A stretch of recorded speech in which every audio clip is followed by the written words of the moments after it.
Pessoal, boa tarde, tudo bem?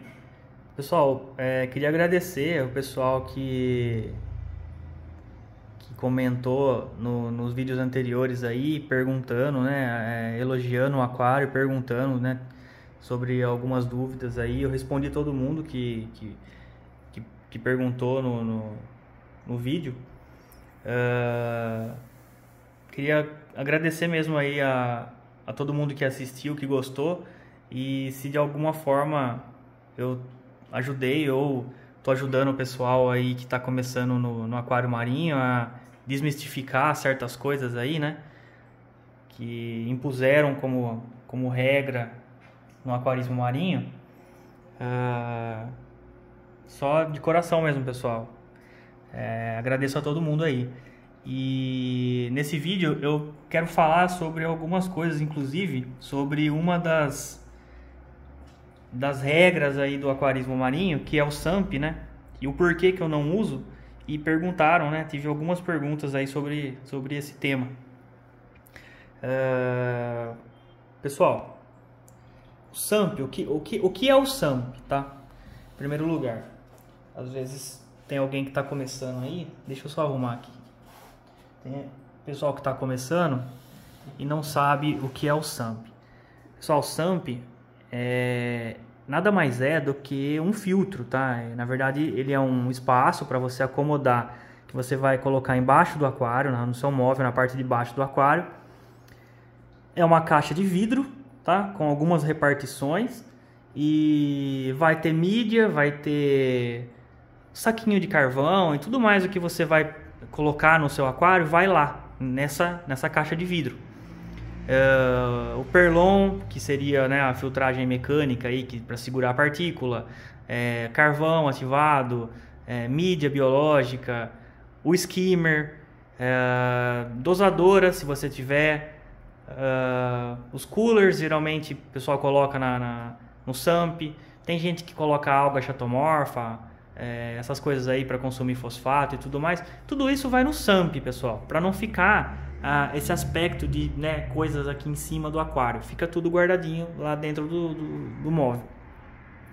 Por que eu não uso SAMP, pessoal? Primeiro, eu não tenho necessidade de SAMP porque eu optei a não ter o skimmer. Então, para que eu vou fazer um SAMP, sendo que o que eu preciso no meu aquário simplesmente é circular a água por algum lugar onde tem a mídia, para fazer a filtragem da água, né, nas mídias. Porém, pessoal, eu conheço, inclusive, aquaristas que tem SAMP, tá?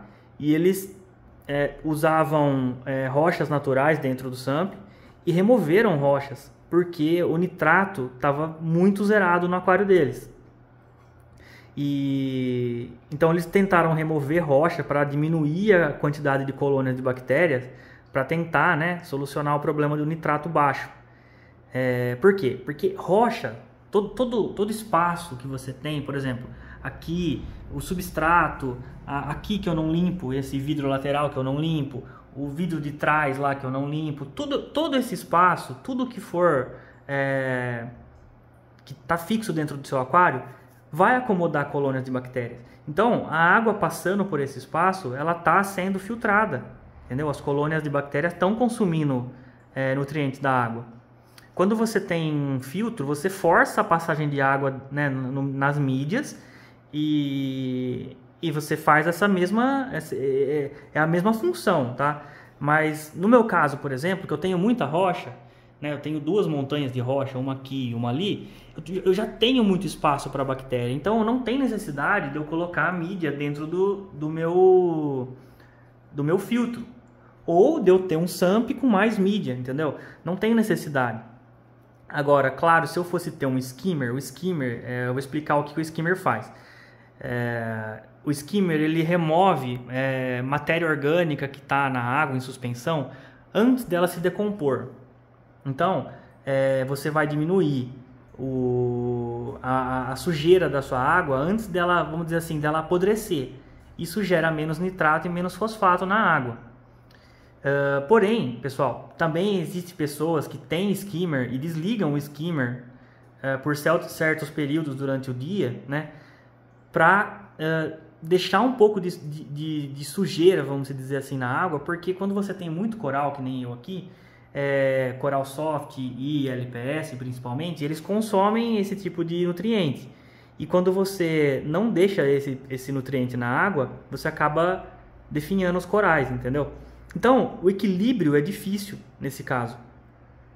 Se você quer ter corais SPS, que são esses corais aqui, esses corais eles precisam de uma água extremamente limpa. Já os corais LPS, que seriam as gonióporas, esses trumpets, os hammer, o próprio torch, eles precisam de nitrato na água. E todo coral também consome um pouco de fosfato. Então, assim, você precisa ter um pouco disso na água.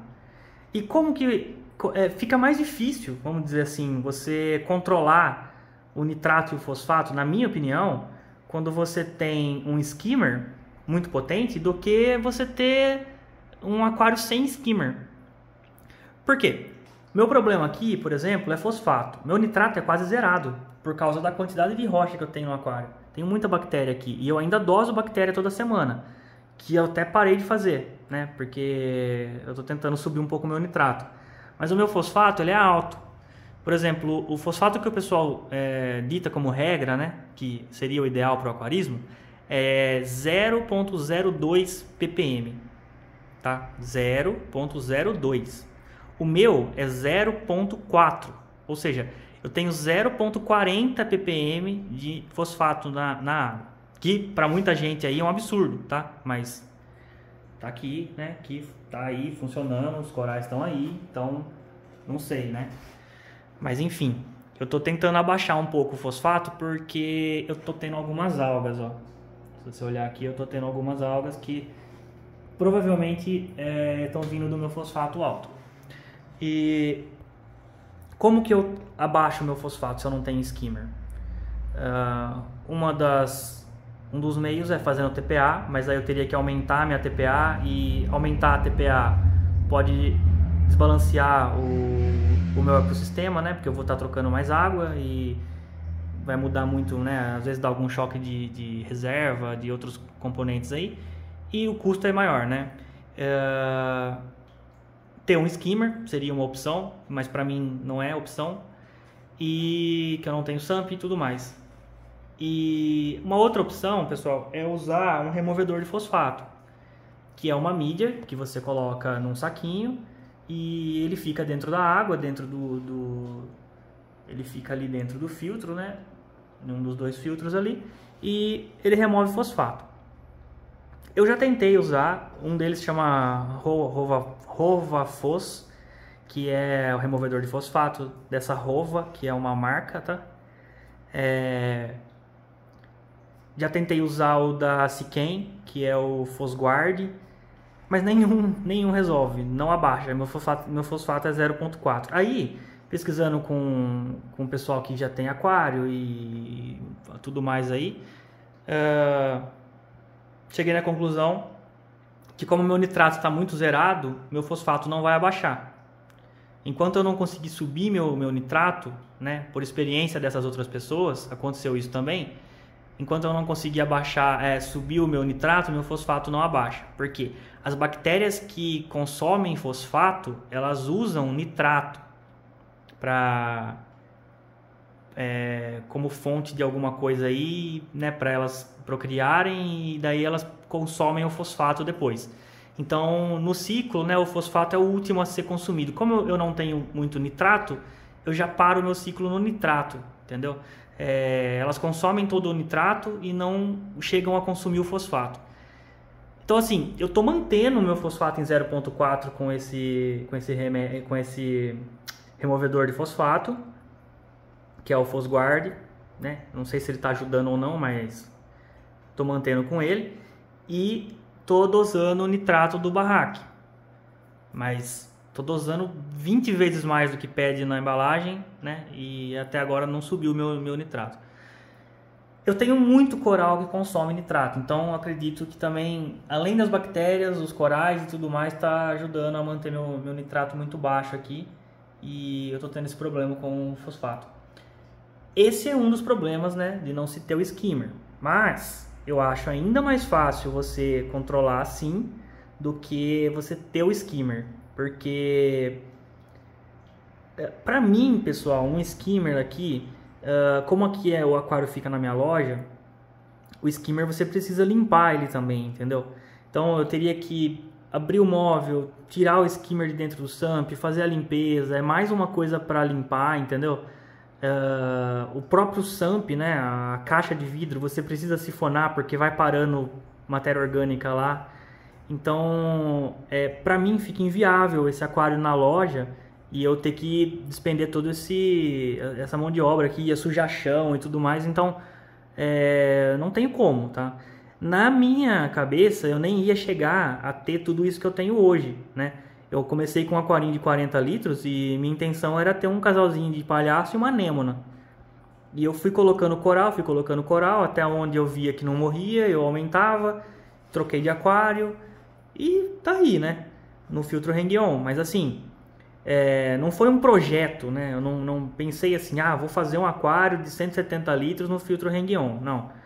É que foi dando certo e eu fui aumentando realmente, fui colocando mais coral, até, né, toda semana eu compro um coral, alguma coisa assim, e como não tá morrendo, então tá dando certo, né? Mas o meu problema realmente é só esse com o fosfato e o nitrato aí, que eu não consigo aumentar o nitrato e não consigo abaixar o fosfato. Mas fora isso, pessoal, num aquário menor, né? Por exemplo, o meu aquário tem 170 litros, mas se esse aquário tivesse 50, 60 litros, eu faria uma TPA maior, né? Toda semana, em vez de eu fazer 10%, eu faria, por exemplo, 20%. Num aquário de 60 litros, o custo é baixo, tá? E resolveria meu problema com nitrato e fosfato. Principalmente o fosfato. Nitrato, você dá um pouco mais de comida, tem um pouco mais de peixe ali, já resolve. Mas eu já resolveria. Agora, como o meu aquário tem 170 litros, pessoal, para fazer uma TPA de 20% semanal, já fica mais caro, né? Então, assim, além do trabalho que dá, né? De tirar tudo isso de água, colocar tudo isso de água, né? Fazer toda essa água, eu não tenho nem espaço aqui para ficar fazendo tanta água assim. Então, é complicado. Mas, fora isso, um aquário menor dá para tocar tranquilo, pessoal, no Hang-On, né? Tendo um pouco de conhecimento aí do aquário marinho, dá para ter o aquário tranquilo. Outra dúvida que o pessoal teve bastante aí é sobre o mandarim. Deixa eu ver se eu acho ele aqui. Esse carinha aqui, ó, que tá brigando com o vidro ali. Dizem, né, que você tem que ter um aquário maior que 200 litros, porque senão o mandarim morre, né, porque não vai ter comida para ele. Pessoal, é aquela coisa. O mandarim, ele só come copépode. Aonde que o copépode procria? Nas rochas. Então, eles falam, né, você precisa de um aquário de 200 litros pela quantidade, né, pelo espaço que você vai ter dentro de um aquário de 200 litros, para você pôr rocha, né, povoar essas rochas com copépode, e o mandarim não vai passar fome, porque vai ter bastante rocha. No meu caso, eu já tenho bastante rocha aqui, né? Então, assim, eu não preciso de um aquário de 200 litros, né, para ter tudo isso de rocha. Tem gente que coloca metade do que eu tenho de rocha aqui, né, para fazer o layout, num aquário de 200 litros. Então, relativamente, meu aquário tem mais rocha do que muita gente aí num aquário até maior, né? Então, dá para ter o mandarim tranquilo.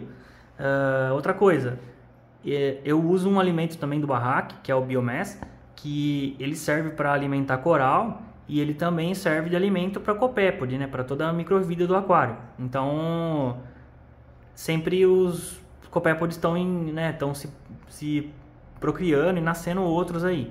Então, meu mandarim, eu já tenho ele, já vai fazer acho que 1 ano, daí para mais, tá? Que eu tenho esse mandarim. E tá aí, tá vivo, come o dia inteiro, você vê ele beliscando coisinho o dia inteiro. À noite dá pra ver os copépodes tudo aqui no vidro, né? Nessa parte aqui que eu não limpo o vidro, dá pra ver eles andando aí. E é isso, pessoal, né? Mostrando aí mais uma vez para vocês, né, a atualização aí do aquário, do nosso torch da semana passada que eu coloquei. Tá aí abertão. E é isso. Se vocês tiverem dúvida, não, né, sobre algum tema aí, alguma coisa, pode perguntar, tá? Eu respondo, e daí no próximo vídeo também, se tiver muita dúvida sobre alguma coisa, eu faço um vídeo novo falando sobre o tema, né?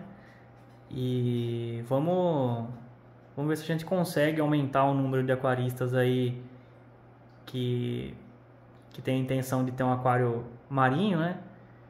A realmente, né, concretizar o sonho deles aí e ter o aquário, porque o pessoal coloca muito medo aí, né? Que precisa de muita coisa e fazer muito teste. E aí muita gente cai fora do hobby aí, né? Tem medo de começar. Beleza, pessoal? É isso daí então. Fiquem com Deus. Forte abraço. Tchau, tchau.